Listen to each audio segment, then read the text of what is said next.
pero esta mañana quiero dirigir un saludo lleno de agradecimiento a Paloma Gómez Borrero y a Elsa González. Paloma Gómez Borrero no necesita presentación, necesitaría yo más presentación que ella. Es ya una mujer conocida en el mundo entero y el conocimiento, sobre todo, pues ya ha venido desde su presencia en Roma, en el Vaticano, en la Santa Sede, por haber recorrido el mundo, sobre todo con el beato y querido Papa recordado Juan Pablo II, acompañándole en los 104 viajes, 5 de ellos a España, recorriendo más de 160 países y dando la vuelta al mundo entero.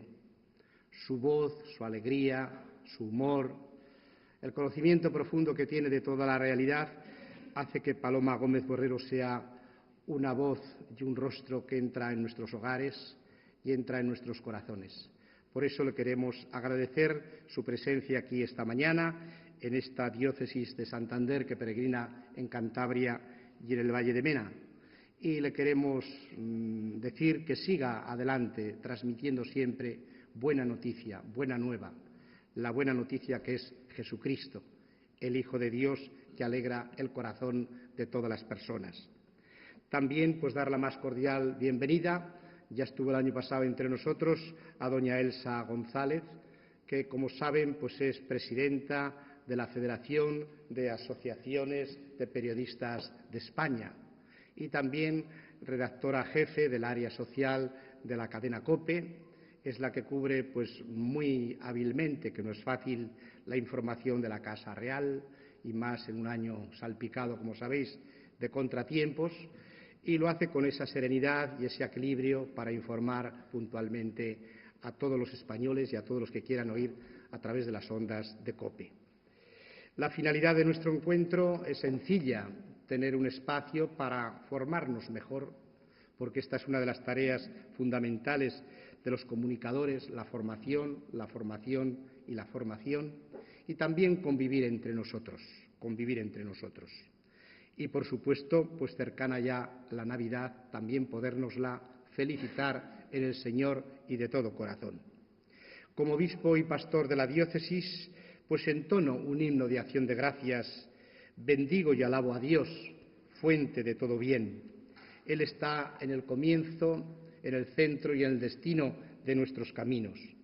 Él se ha hecho palabra, carne, débil. Nos dice el Papa Benedicto XVI que Dios es tan grande que puede hacerse pequeño para venir a nuestro encuentro como un niño indefenso y poder amarlo. Y Dios es tan bueno que puede abandonar el esplendor de su divinidad y descender a un establo para que podamos también encontrarlo. La palabra se hizo carne y acampó entre nosotros.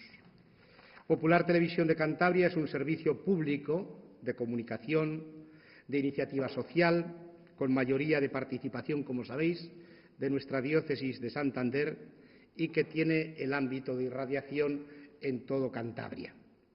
La emisora nació para difundir la noticia siempre buena y siempre nueva del Evangelio y como un servicio a la Iglesia y a nuestra sociedad.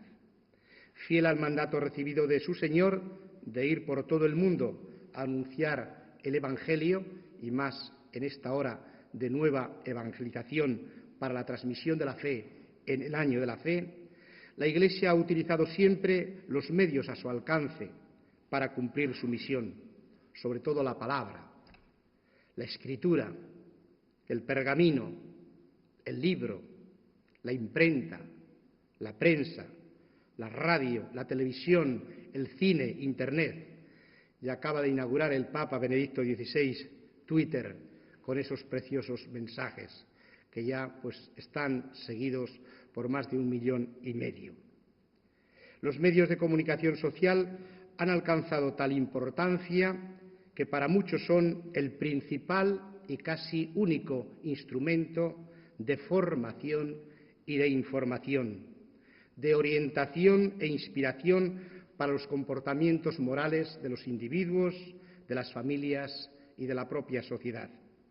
Las nuevas generaciones, lo estamos viendo, crecen en este mundo condicionado por los medios y muchas veces el mundo se concreta en 140 caracteres.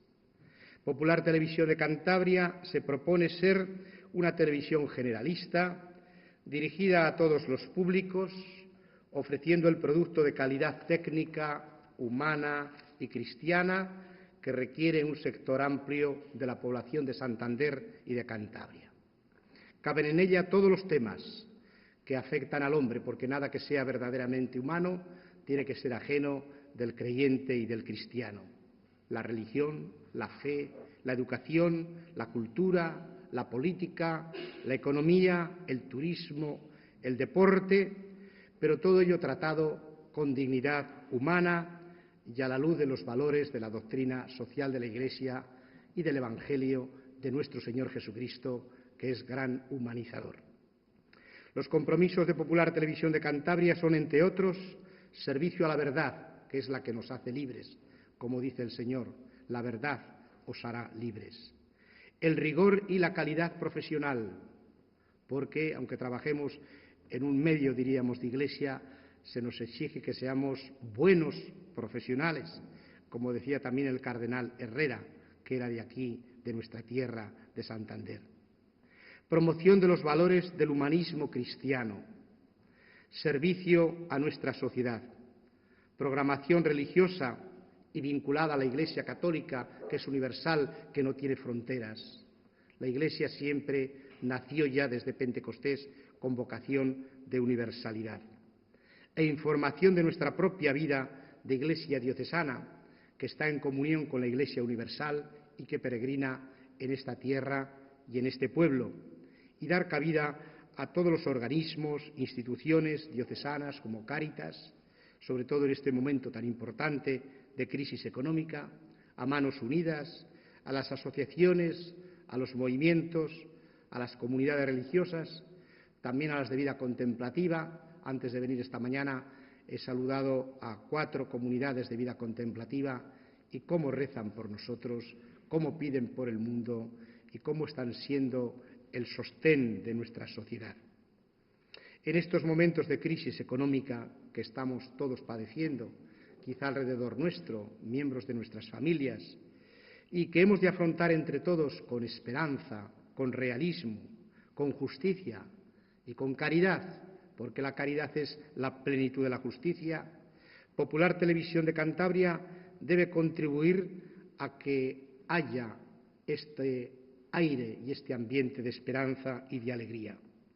Por otra parte, nosotros, aun en medio de esta crisis, pues podemos ofrecer este producto modesto de Popular Televisión de Cantabria con algunos puestos de trabajo, y estamos satisfechos de poder hacerlo. Formulo mis mejores deseos para que Popular Televisión sea, en fidelidad a sus orígenes, un órgano de información y de opinión desde la verdad, en la libertad y en la caridad. Decía el cardenal Newman que hay que conjugar verdad y caridad, porque una verdad dura puede ser cruel y una caridad sin verdad puede ser mero sentimiento. Deseo que esté al servicio de la orientación de la opinión pública con criterios de veracidad y de objetividad. Y deseo que colabore a la construcción de nuestra comunidad abierta a la construcción de todos los pueblos de España.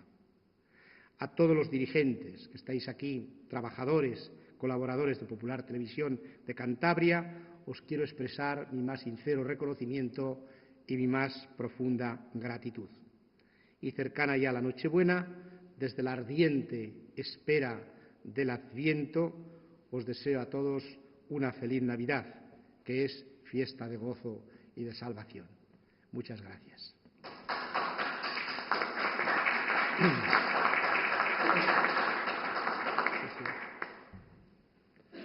Bien, pongo ahí Leyenda del cantero, más bien de los canteros, seguramente que la habéis oído muchas veces.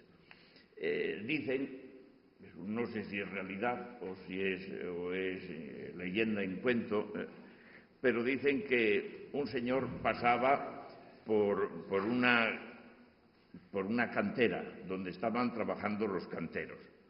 Había varios. A uno le preguntó y le dijo: ¿tú ¿qué es lo que estás haciendo? Y le dijo, ya ve, trabajando esto. ¿Pero por qué? Porque tengo que ganar un salario.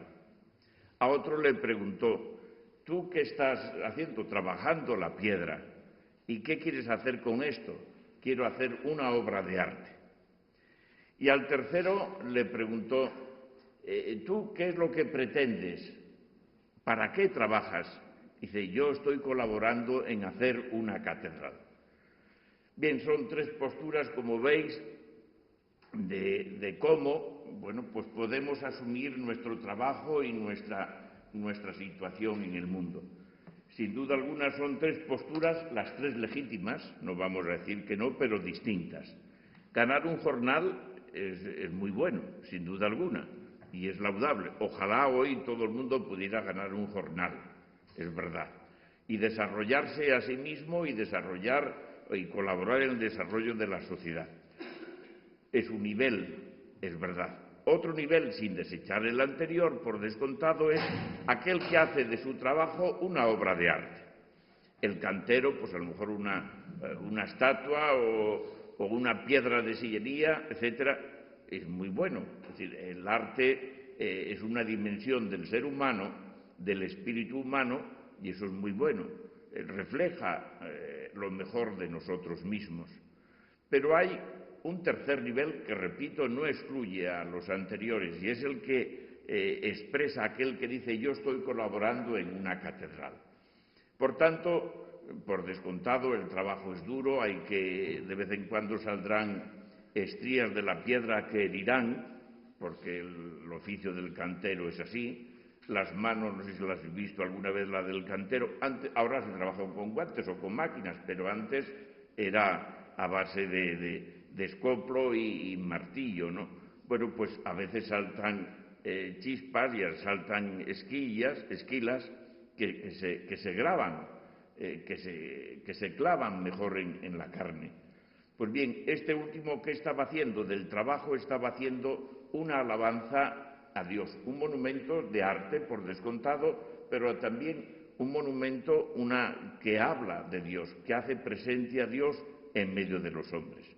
Pues bien, yo quisiera que esta leyenda, que no sé si es realidad o ha sido realidad alguna vez, pudo ser, que es la que tuviéramos de fondo para comprender un poco en la empresa en que estamos.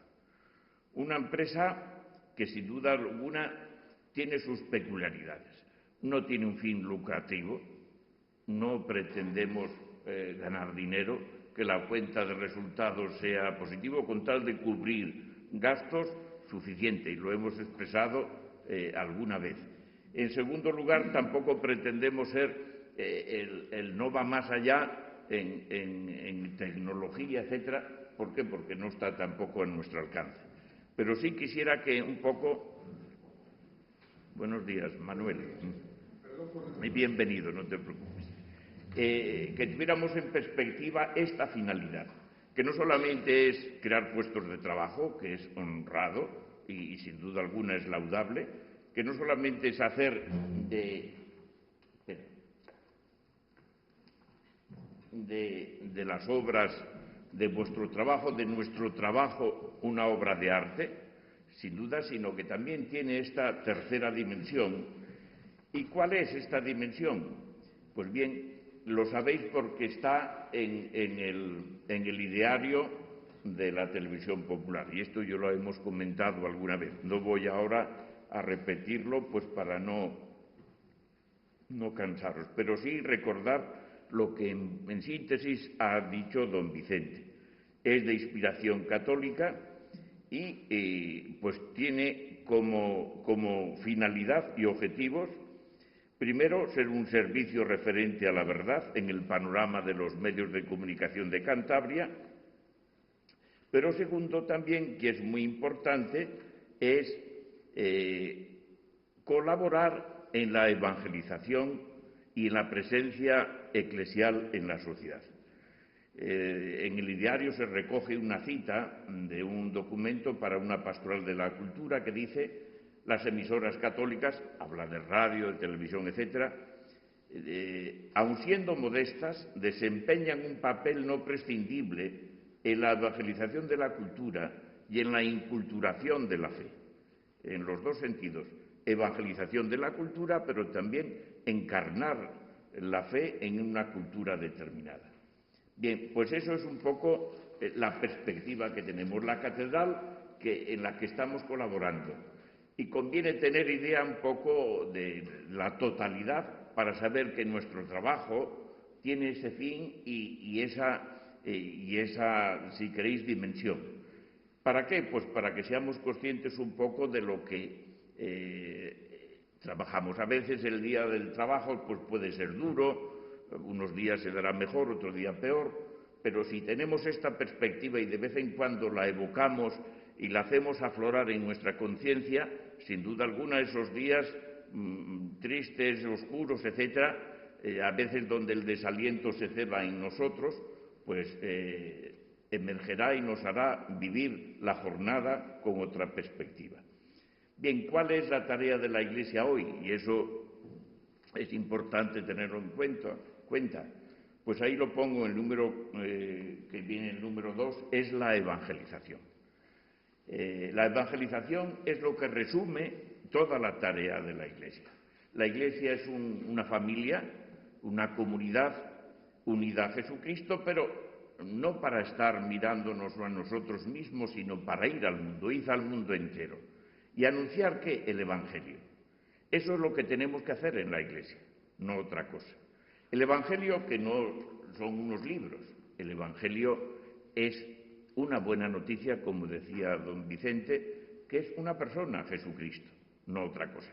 Que de acuerdo, la Iglesia ha expresado su fe en Jesucristo de diversas maneras, los Evangelios, el credo, etc. Pero esa es la tarea. Es la tarea de la Iglesia universal y es la tarea de la Iglesia de Santander.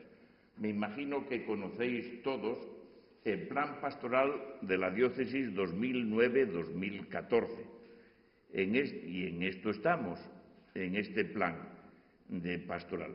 Y en la presentación del plan, en el objetivo general del plan se dice: la Iglesia particular de Santander, fiel al mandato de su Señor, y se cita aquí a Mateo 28, 19, id al mundo entero y anunciar a todo evangelio, a toda la criatura el Evangelio, quiere vivir y transmitir la fe aquí y ahora. Y don Vicente nos decía: vivir y anunciar el Evangelio en nuestro mundo, que cambia profunda y rápidamente, es la cuestión fundamental de la Iglesia hoy. El empeño por fortalecer y transmitir la fe nace de la obediencia al mandato del Señor: id y haced discípulos de todos los pueblos. Vivimos en una época de decaimiento religioso generalizado, de enfriamiento de la fe y de debilidad apostólica de nuestras comunidades. En nuestro entorno se percibe claramente un gran desequilibrio entre el número de los que se consideran creyentes cristianos y el número de los que verdaderamente practican su fe. En esta situación urge reavivar en el seno de nuestras comunidades cristianas el don de la fe, fortalecer los lazos de la comunión e intensificar la misión evangelizadora con el anuncio de la palabra y el testimonio de la caridad. Por la palabra fe entendemos la experiencia cristiana en su globalidad. Por eso, vivir y transmitir la fe es lo mismo que fortalecer la experiencia cristiana de los que ya somos cristianos y transmitir esa experiencia salvadora a los que todavía carecen de la misma. La experiencia de la fe que queremos vivir y transmitir se nutre constantemente de conocer más profundamente a Jesucristo, de acoger y celebrar su misterio, de intensificar el encuentro en la oración con Él, de vivir unidos a Él en la comunión de su Iglesia, de amar a Dios y a los hombres con el mismo amor de Jesús. Por tanto, el objetivo general del plan diocesano de pastoral pretende fortalecer la fe de los practicantes, iniciar a los catecúmenos, reiniciar en la fe a los no practicantes, proponer la fe a los no creyentes. En definitiva, transmitir la fe a todos y muy especialmente a los jóvenes, a las nuevas generaciones. Bien, este es el texto que he leído de la programación. Como veis, nos presenta el horizonte y el horizonte en el que nos movemos, que es muy importante tenerlo en cuenta.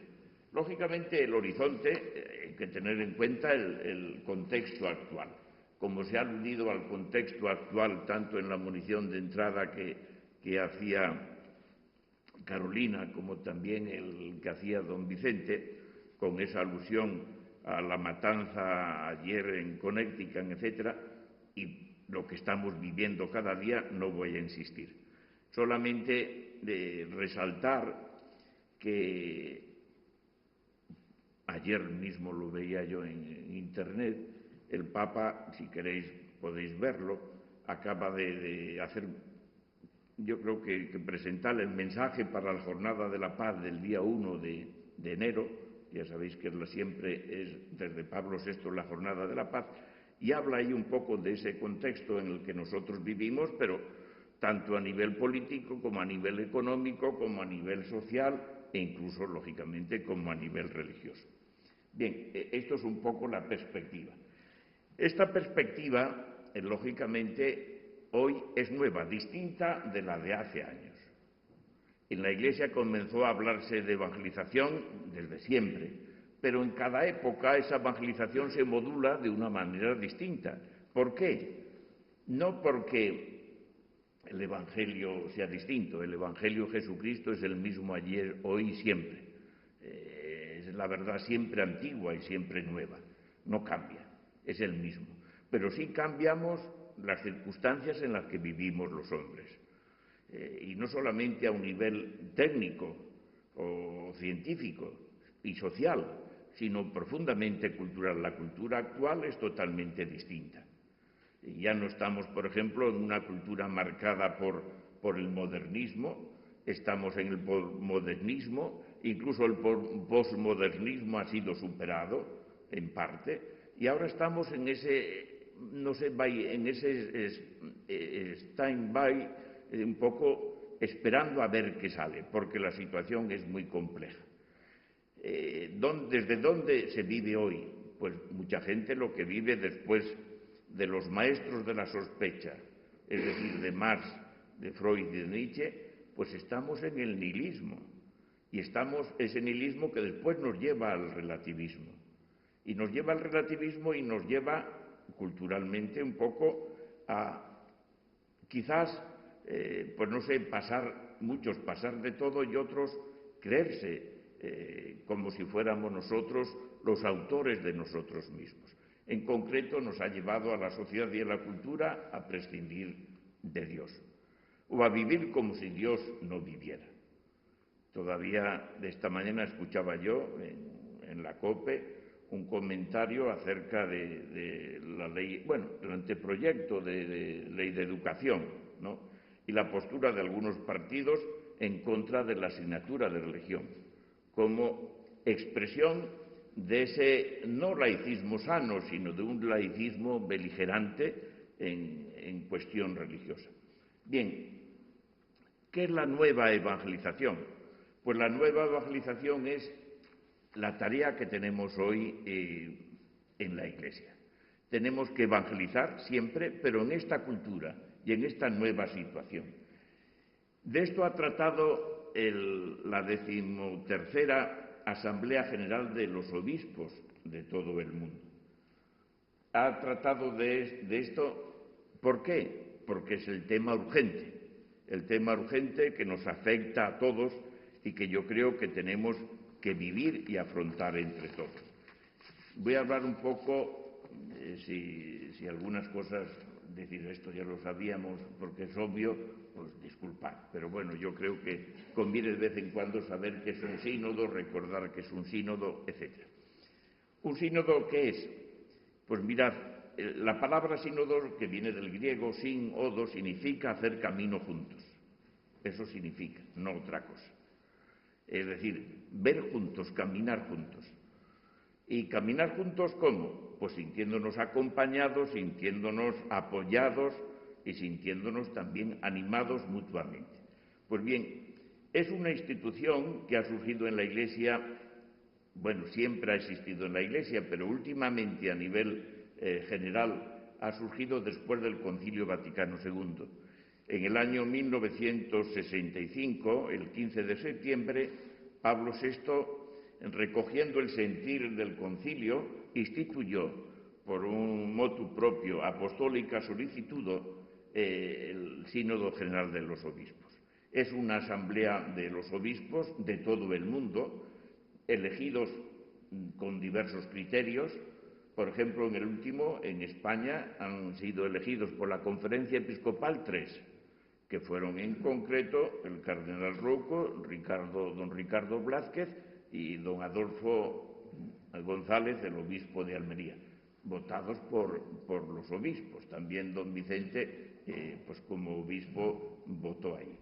Otros fueron nombrados a dedo por el Papa, como el cardenal de Barcelona, Martínez Sistal. Yo no sé, alguno más quizás español de Roma, pero otros también representan a los religiosos, incluso, y ahora pues hay observadores laicos, se está pidiendo que intervengan incluso no como observadores y peritos, sino también como lo que pasa aquí es sínodo de obispos, pues había que cambiarle, pues si es de intervienen laicos también, pues ya no sería de obispos, sería sínodo general. Pero bueno, esos son desideratos.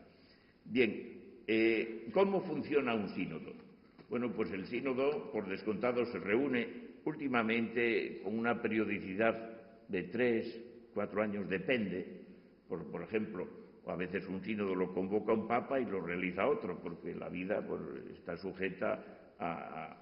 Generalmente se funciona de la siguiente manera. El papa, después de hecho un sondeo, pues propone un tema concreto, que hay muchos, ya veréis después. A continuación, ¿qué es lo que hacen? Desde Roma, desde la Secretaría del Sínodo, hacen lo que llaman lineamenta, establecen unas líneas fundamentales, digamos como un borrador para toda la Iglesia, un borrador con preguntas. ¿Para qué? Para que todos los obispos y todas las facultades, etcétera, puedan hacer llegar sus observaciones. Una vez que se recogen, esto darles tiempo, claro, hay que darle tiempo, ¿qué es lo que hace? Se reelabora y se hace ya un borrador que se llama Instrumentum Laboris, es decir, un instrumento para el trabajo directo en la Asamblea, de los que ya van a estar allí, y eso es un poco. Las asambleas después tienen otra tercera, que es ya los debates, la Constitución como tal, que suele ser, últimamente son 21 días, el último ha sido, pero antes a veces han sido más, 27, etcétera. Últimamente se tiende a reducir los días que los obispos que están en el sínodo están alejados de sus diócesis. Ahí debaten en asambleas generales, a veces por grupos de lengua o de zona, depende, y después, ¿qué es lo que hacen? Antes, en el origen, pues a veces publicaban un documento, el mismo sínodo, al respecto. Recuerdo en el año 71 sobre la justicia y el sacerdocio, la justicia en el mundo moderno, que fue muy importante, y el sacerdocio, pues lo publicó el mismo sínodo. Pero claro, un documento hecho entre casi 300 personas, pues imaginaos, ahí se veían diversas manos, diversos estilos, etc. Por eso ya decidieron no hacerlo así, sino hacer unas propuestas concretas, entregarlas al Papa y que el Papa, si lo consideraba oportuno, después pues la recogía toda aquella reflexión y lo traducía en lo que se llama una exhortación apostólica. Bien, eso es un poco. Hasta ahora, y lo tenéis ahí en el material de anexo, pues ha habido muchos, a nivel de la Iglesia universal, ha habido muchos sínodos. En concreto estamos en, este último ha sido el 13º. Ya veis, está poniendo en una columna cuándo ha sido Asamblea General, a veces hay asambleas extraordinarias, lo veis ahí un poco. Bien, Asamblea General, la primera, preservación y fortalecimiento de la fe católica, su integridad, su fuerza, su desarrollo, su coherencia doctrinal e histórica. Como veis, esto está sacado de Wikipedia, que esto es la enciclopedia que a la que todos recurrimos muchas veces. Documento no salió ninguno, porque era la primera. Y la primera siempre suele ser de rodaje, es normal, de coger un poco, digamos, el tranquillo. Después hubo una extraordinaria, y estaban surgiendo las conferencias episcopales como consecuencia del concilio. ¿Y qué es lo que se hace? Pues ver cómo pueden cooperar las conferencias episcopales y la Santa Sede, y las conferencias episcopales. La segunda ordinaria, ya veis esa que antes aludía, en el 71, el sacerdocio ministerial y la justicia en el mundo. Que en ese, por ejemplo, hay una afirmación que es de la fe cristiana, que la dimensión de la justicia es una dimensión de la evangelización. No se puede anunciar la buena noticia en un mundo, hay que anunciarla en un mundo aunque sea injusto, pero una dimensión del anuncio de Jesucristo es también el compromiso con la justicia. La tercera, la evangelización en general, y aquí viene ya un documento del Papa, la Evangelii Nuntiandi, un documento precioso que no pierde actualidad, sino todo lo contrario, que tiene plena vigencia, porque de ahí bebemos y todavía seguimos bebiendo, donde en se dice cuál es la misión de la Iglesia, para qué vive la Iglesia. La Iglesia vive para evangelizar. En ella está su identidad más profunda. Y después desarrolla qué es evangelizar, que no solamente es anunciar a Jesucristo, es también, con el anuncio del Evangelio, transformar el mundo entero. Pero no habrá humanidad nueva si no hay hombres nuevos. Por eso la evangelización tiene una dimensión universal, sin duda alguna, pero llega a cada persona. Es muy interesante este documento y como perspectiva general de lo que intentamos en la Iglesia, o debemos intentar todos, tenemos este precioso documento. Después, a lo largo de varias asambleas, se ha tratado sobre diversos temas, pero ya son parciales respecto a la evangelización. Está la catequesis, ya veis, una asamblea especial para los Países Bajos, porque aquello pasaban por situaciones, valga la redundancia, un poco, en fin, que estaban tocando fondo en determinados aspectos, ¿no? La asamblea quinta, la familia cristiana, la sexta, la penitencia y el perdón, una extraordinaria, los 20 años del concilio, estamos ahora celebrando 50, donde el Papa, Juan Pablo II, convoca a un sínodo extraordinario para hacer un alto en el camino, celebrar los 20 años positivamente de fiesta del concilio, pero también hacer una evaluación de cómo se está realizando y llevando a cabo lo del Concilio Vaticano II. No publican un documento, pero sí ahí las reflexiones y sobre todo una intervención muy interesante del cardenal Daniels, que era entonces arzobispo de Malinas. Ahora ya está jubilado, así que bien, pero es muy interesante también este documento. Ya la séptima es la vocación y la misión de los laicos en la Iglesia. Justamente ahora se estarán reuniéndose aquí los de la Asamblea de Laicos en esta misma casa, los moderadores y secretarios de los grupos, porque estamos en una asamblea diocesana de laicos, y que después se plasmó en un documento también, Christi Fidelis Laici, muy importante. La octava, la formación de los sacerdotes en las circunstancias actuales, otra muy especial para Europa, otra especial para África. La novena, la vida consagrada, una especial para Líbano después, una asamblea especial para América. Estas, como veis, ya no son generales, sino son regionales o continentales, depende de un poco. La de América es continental, como ya se entiende. una para Asia, otra para Oceanía, la segunda de Europa. La primera de Europa fue muy interesante porque era el encuentro, después de la caída del muro, entre la Europa del Este y la Europa del Oeste. La Iglesia, digamos, del Oeste, de Europa del Oeste, con la Europa del Este, la Iglesia que había sufrido toda la situación del marxismo, etc. Es muy interesante todo el proceso.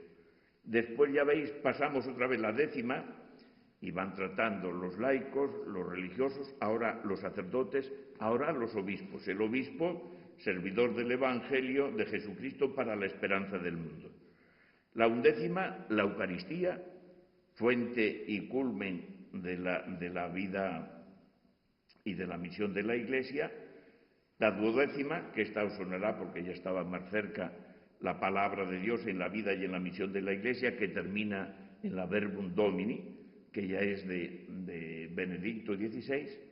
Otra especial para África, en el año 2009, una segunda. Una especial para Tierra Santa. ¿Por qué? Por las circunstancias que están viviendo. Daos cuenta de las tensiones que hay en Siria. Bueno, no solamente tensiones, guerra. ¿Y qué va a acabar aquello? Después, todo el lío entre los palestinos y los israelíes. Lo de Egipto. Hoy en Egipto están en votaciones, pero ¿qué va a salir después de la primavera árabe? ¿Va a venir el verano árabe o va a venir el invierno árabe? Y, en fin, ahí estamos, en esa situación, ¿no? Bueno, pues de esto se trató también. Y por último, la Asamblea Decimotercera General, que era la nueva evangelización para la transmisión de la fe. La Iglesia, pues lógicamente, está observando que el gran problema que tenemos de transmitir la fe en esta cultura, que es una cultura, pues, la que es, sin duda alguna, pero que presenta características y dificultades y posibilidades especiales.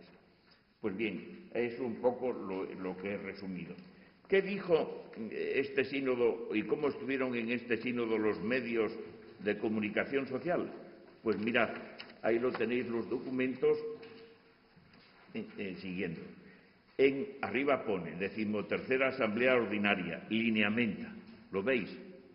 Bueno, pues digamos que es el primer borrador, o el anteproyecto, como queráis, el primer documento. Bueno, pues ahí hablan de qué es lo que entonces ve la Iglesia. Dicen un escenario. Los lineamientos establecen para la transmisión de la fe, hay varios escenarios, y señalaban algunos: el cultural, el migratorio. El problema de las migraciones se vive hoy de manera muy fuerte en todos los ámbitos: los medios de comunicación, el económico, la investigación científica y tecnológica, la política y la religión. Y justamente presenta este escenario de los medios con eso que hemos leído. Después de esto, ¿qué es lo que hacían los lineamientos? Pues una serie de preguntas ya sobre las iglesias locales, que os resumo. ¿Qué figura específica han asumido estos escenarios en el contexto de las diversas iglesias locales? ¿En qué modo tales escenarios han provocado una reacción en contacto con la vida de las iglesias locales? Las iglesias locales, pues la iglesia de Santander, la iglesia de Oviedo, etcétera, ¿me entendéis? ¿Y cómo ha influenciado la vida de las personas? ¿Qué preguntas y cuáles desafíos ha puesto? ¿Qué respuestas han sido dadas? ¿Cuáles son los principales obstáculos y las fatigas más importantes al plantear la cuestión de Dios dentro de las cuestiones temporales? ¿Y cuáles fueron las experiencias más logradas?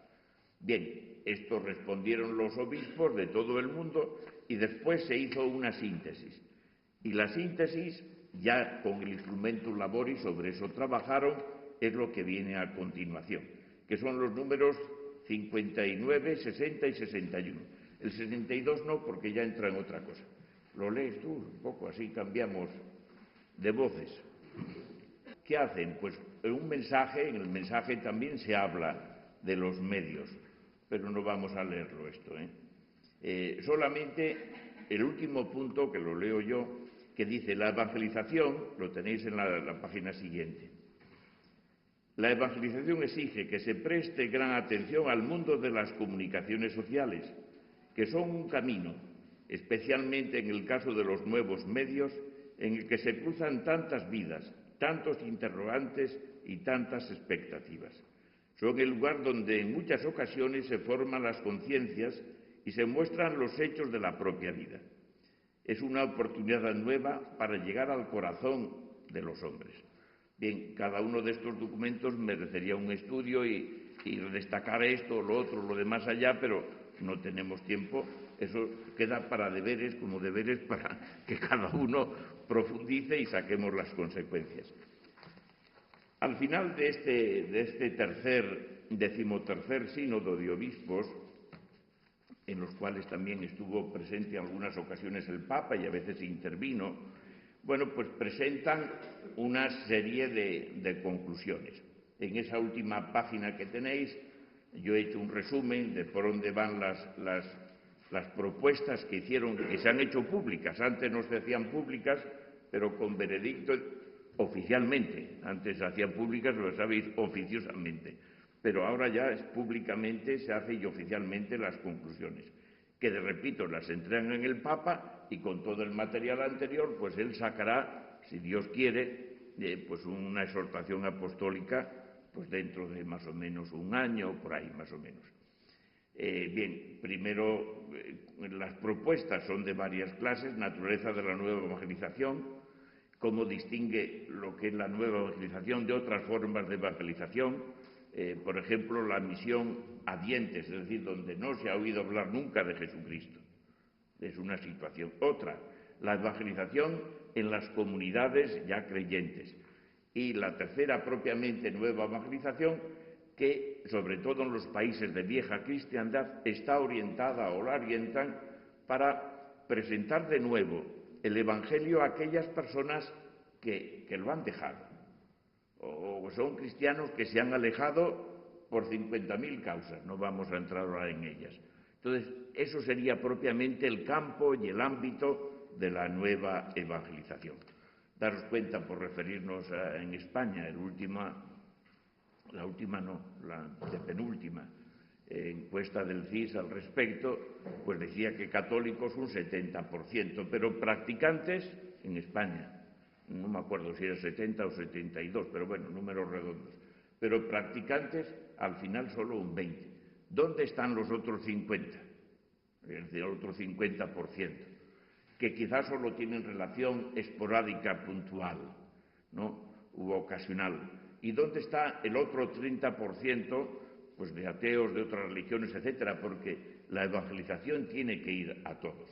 No podemos quedarnos en una postura eminentemente conservadora, sino que tenemos que ir más allá.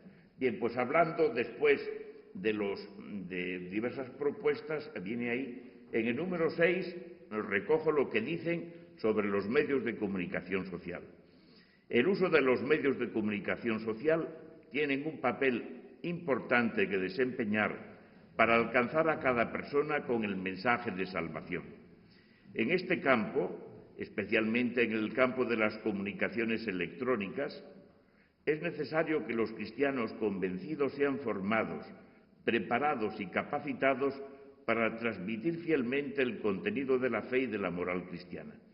Deben tener la capacidad de hacer un buen uso de las lenguas y herramientas actuales que están disponibles para la comunicación de la aldea global. La forma más eficaz de esta comunicación de la fe es el intercambio de testimonio de vida, sin el cual el esfuerzo de los medios no serán capaces de una transmisión eficaz del Evangelio. La educación para el uso racional y constructivo de los medios de comunicación social son una herramienta importante para la nueva evangelización. Bien, como veis, pues son unas afirmaciones muy importantes, pero que ahora no me puedo detener en ellas. Porque ¿a qué hora tenemos que parar? Pues termino enseguida. Todo esto, ¿por qué lo he presentado? Porque yo quiero que tengáis la visión de la catedral que queremos construir. Es decir, estamos haciendo piedras y trabajando piedra a piedra y día a día, ahora con frío, otros días con calor, pero ¿cuál es la finalidad? ¿A qué queremos colaborar? A esto, no a otra cosa. Y esto es muy importante que esté en nuestras mentes, pero también esté en nuestro corazón y esté sobre todo en nuestra fe. Todo esto después tendría unas repercusiones personales que brevemente las digo. Para que nosotros podamos ser como esos canteros que están trabajando duro, pero para construir la catedral, ¿qué tenemos que, yo creo, qué actitudes debemos tener? Primero, pertenencia, sentimiento y real de pertenencia a una comunidad, a la Iglesia. Mirad, la Iglesia, decía Chesterton, que nos libra de ser hijos de nuestro tiempo. Solo. ¿Por qué? Porque nos da una dimensión universal, pero no solamente ahora, sino también respecto al pasado. Y esto es muy importante. Es decir, sabernos miembros de la familia de los hijos de Dios y, no sé, pues que perteneció San Pablo, San Pedro, San Agustín, Galileo Galilei, Newton, etcétera, etcétera, tantas personas conocidas y otras desconocidas. Creo que es muy importante. Y cultivar esta pertenencia a la Iglesia. Eso es muy importante. Que de acuerdo que la Iglesia tiene fallos y tenemos que mirarnos, pero nos aporta unas riquezas tales que no podemos olvidarnos de dejar de pertenecer a la Iglesia. Es nuestra familia. Querámoslo o no, pues como decía Martín Descalzo, a veces vemos las arrugas de la Iglesia, pero esas arrugas, ¿quién se las hemos hecho? Cada uno de nosotros que somos sus hijos. Como cada hijo hacemos o ocasionamos arrugas a la madre, etc. Segundo, ¿qué supone también otra actitud? El mundo de la reflexión. Hoy le necesitamos. El año pasado os hablaba del silencio a raíz del mensaje del Papa sobre la jornada de los medios de comunicación. Necesitamos mucho la reflexión. Como decía también, me parece que era Chesterton, la cabeza se nos ha dado no para llevar el sombrero en el inglés, sino para pensar, ¿no? Bueno, pues esto es lo que tenemos que hacer, la reflexión. Y quizás en este momento necesitamos mucho esta reflexión. Estamos tan distraídos. Y San Agustín dice que distraídos propiamente y etimológicamente es arrastrados fuera. Distraídos, como imán que nos lleva fuera. Estamos tan disipados a veces, estamos tan divididos, estamos tan disminuidos en el sentido propio de la palabra, que necesitamos volver otra vez a la reflexión, reflexionar. ¿Y cómo? Volver al interior. San Agustín dice que no quieras ir fuera, sino entra en tu interior. En el interior del hombre habita la verdad. Él también comenta que a veces recorremos el mundo entero para ver montañas, esto, el otro, y nos desconocemos interiormente, y lo necesitamos. Pero cuando entremos dentro de nosotros mismos podemos encontrar nuestra limitación, etc. Lo que tenemos que hacer es también trascendernos para encontrarnos con Dios. ¿Pero con qué actitud? Con la de los niños. El niño pregunta mucho, es verdad, pero el niño también tiene una capacidad de asombro. Y esto es lo que tenemos que recuperar quizás nosotros también. Y sin duda alguna en ese itinerario para construir la catedral tenemos que encontrarnos con Jesucristo, ¿no? Sabiendo que Dios es más que nuestras construcciones, que todas nuestras catedrales, que una catedral no puede encerrar a Dios, ni mi concepción de Dios puede reducir a Dios. Dios no es como la cartera que meto en el bolsillo, no, todo lo contrario. Pero todo esto, ¿a qué nos debe llevar?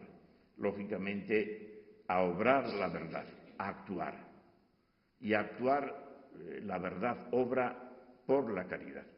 Como decía don Vicente, si no van unidas verdad y caridad, pues es que de verdad, en realidad, pues ni una es verdadera ni la otra es auténtica.